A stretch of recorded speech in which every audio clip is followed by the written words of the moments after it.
जैसा कि हम लोग पिछले प्रैक्टिकल में डीसी जनरेटर का टर्मिनल फाइंड आउट किए, फिर इसके बाद डीसी जनरेटर का कनेक्शन किए। तो डीसी जनरेटर में हम लोग 3 तरह का कनेक्शन पढ़े, सीरीज का, शंट का और कंपाउंड का। तो आज हम लोग ये जो देख रहे हैं ये हम लोग का डीसी शंट जनरेटर है। तो डीसी शंट जनरेटर का कनेक्शन करके वोल्टेज मापना है। तो आज का हम लोग का ये प्रैक्टिकल होगा कि measurement voltage of DC shunt generator, ठीक है, measurement voltage of DC shunt generator. तो डीसी शंट जनरेटर का आज हम लोग वोल्टेज मापेंगे। तो ये प्रैक्टिकल करने से पहले हमें सबसे पहले ये मालूम होना चाहिए कि इसमें टर्मिनल कितने हैं। तो शंट जनरेटर में टर्मिनल कितने होते हैं? 4 टर्मिनल होते हैं, 2 आर्मेचर का और 2 शंट फील्ड का। तो ये मल्टीमीटर के द्वारा आज चेक कर लेंगे फिर से एक बार कि ये शंट का कौन है, शंट फील्ड कौन है और आर्मेचर कौन है। तो ये टर्मिनल देख रहे हैं इसमें, ये वाला और यहाँ वाला, ये दोनों लगा रहे हैं इसमें। तो कितना आ रहा है, चलो यहाँ लगा रहे हैं इसमें तार, जो टर्मिनल कसा हुआ है वहाँ लगा रहे हैं। तो ये पीला वाला एक ब्लैक वाला टर्मिनल है, कितना आ रहा है? 589 ये रेजिस्टेंस बताया। फिर इसके बाद ये दूसरा टर्मिनल जो है, बाकी जो 2 टर्मिनल हैं यहाँ ये लगा रहे हैं इसमें। तो इसमें आ रहा है 9 ओम, यानी कि सबसे कम है। तो आर्मेचर और शंट फील्ड में रेजिस्टेंस जिसका कम होता है वो आर्मेचर मानते हैं और जिसका ज़्यादा होता है उसको शंट फील्ड मानते हैं, ठीक है। तो शंट फील्ड का ये 2 टर्मिनल हो गया, आर्मेचर का 2 टर्मिनल हो गया।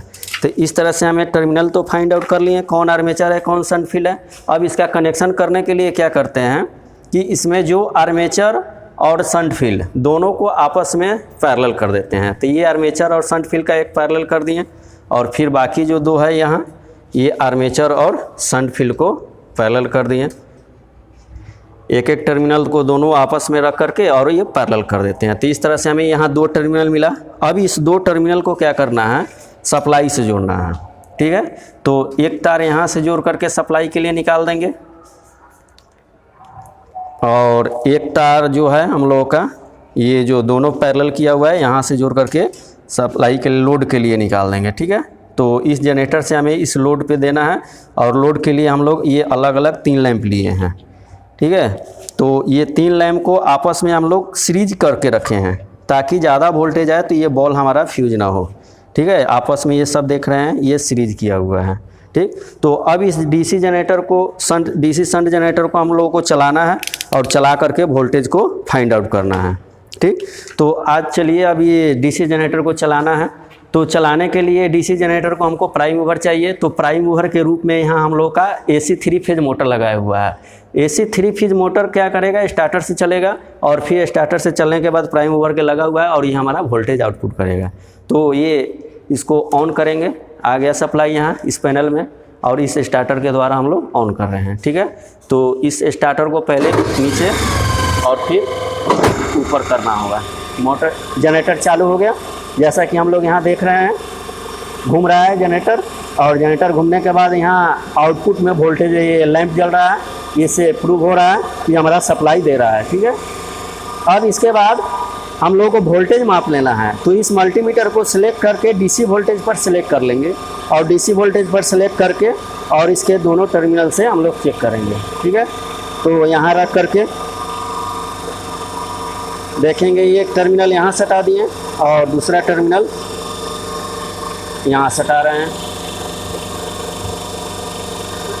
तो ये वोल्टेज देख रहे हैं, इसमें हम लोग का कितना आ रहा है? 632 वोल्ट, 631 आ रहा है, यानी कि लगभग 630 वोल्ट मान के चलेंगे हम लोग। तो अभी इस मल्टीमीटर में पॉजिटिव दिखा रहा है ना 630, लेकिन अब इस स्कोप को हम लोग बदल लेंगे तो क्या दिखाएगा? उसमें नेगेटिव दिखाएगा। देखिए ये माइनस में दिखा रहा है, माइनस 623 वोल्ट। इसका कारण क्या है कि हम लोग का ये डीसी सप्लाई का स्कोप बदल देते हैं तो क्या होता है? माइनस में दर्शाने लगता है। तो इस तरह से हम लोग जो इसका प्लस है प्लस और माइनस का माइनस, यानी कि 222 वोल्ट 20 वोल्ट दिखा रहा है, ठीक है। तो ये प्रैक्टिकल हम लोग का आज हुआ डीसी शंट जनरेटर का वोल्टेज बिल्डअप करना। तो अब इसको हम लोग बंद कर देंगे।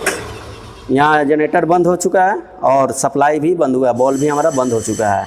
तो इस तरह से आज का हम लोगों का प्रैक्टिकल हुआ डीसी शंट जनरेटर का वोल्टेज बिल्डअप करना, वोल्टेज चेक करना, यानी कि डीसी शंट जनरेटर को चला करके सप्लाई को मापें, ये वोल्टेज को मापें, फिर लोड भी दिए।